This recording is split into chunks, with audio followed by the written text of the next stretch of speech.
আপনাকে আমাকে আল্লাহ সুবহানাহু ওয়া তাআলা 20 বছর 30 বছর আল্লাহ সুবহানাহু ওয়া তাআলা সমস্ত হাসরবাসীকে 2 নম্বর কুমিল্লা নগরীর অশোকতলা জামে মসজিদে গোল্ড সিলভার হোমস লিমিটেডের উদ্যোগে মাসব্যাপী ইফতার মাহফিল ও বিশেষ দোয়া অনুষ্ঠান আয়োজিত হয়ে আসছে। 13 মার্চ শুক্রবার 22 রমজান উপলক্ষে আয়োজিত এই ইফতার মাহফিলে এলাকার কয়েকশত ধর্মপ্রাণ মুসল্লি অংশগ্রহণ করেন। প্রতিষ্ঠানটির পক্ষ থেকে জানানো হয়, রমজানের শুরু থেকেই ধারাবাহিকভাবে এই ইফতারের আয়োজন করা হচ্ছে। বিশেষ করে প্রতি শুক্রবার মুসল্লিদের জন্য বিরিয়ানির বিশেষ আপ্যায়ন থাকে। শুক্রবারের আয়োজনে নিজস্ব খামারের গরু দিয়ে বিরিয়ানি রান্না করে পরিবেশন করা হয়। সপ্তাহের বাকি দিনগুলোতেও মানসম্মত ও পুষ্টিকর ইফতার সামগ্রী মসজিদেই তৈরি করে মুসল্লিদের মাঝে বিতরণ করা হয়।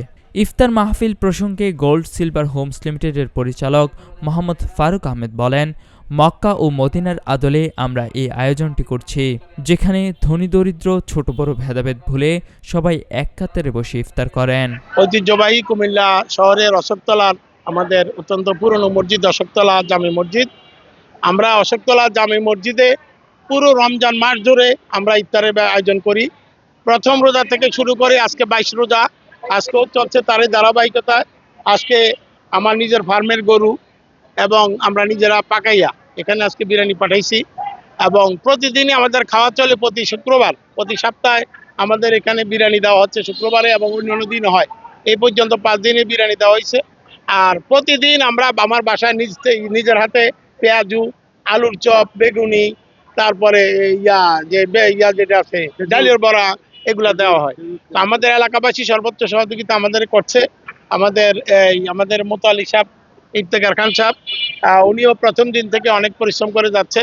তো আমরা চাচ্ছি মক্কা এবং মক্কা মদিনা যেমন যে সিলসিলাটা এইভাবে মানুষকে নিয়ে বসে এক কাতারে, ধনী গরিব ছোট বড় সাদা কালো সব আমরা এক কাতারে বসে খাচ্ছি। তো আমরা চাই আমাদের দেখা দেখি সারা কুমিল্লায় আশেপাশে সারা দেশে সমস্ত মসজিদে এই আয়োজনটা হোক। এটা অত্যন্ত সুন্নতি একটা তরিকা। আল্লাহ যেন আমাদের এই ইফতারের ইয়েটা কবুল করে, ইফতারটা যেন আমরা সব পাই, এটা আমরা দোয়া চাই। পরিশেষে দেশ ও জাতির কল্যাণ কামনায় বিশেষ মোনাজাতের মাধ্যমে ইফতার অনুষ্ঠিত হয়। কুমিল্লা কাগজ, নিউজ ডেস্ক।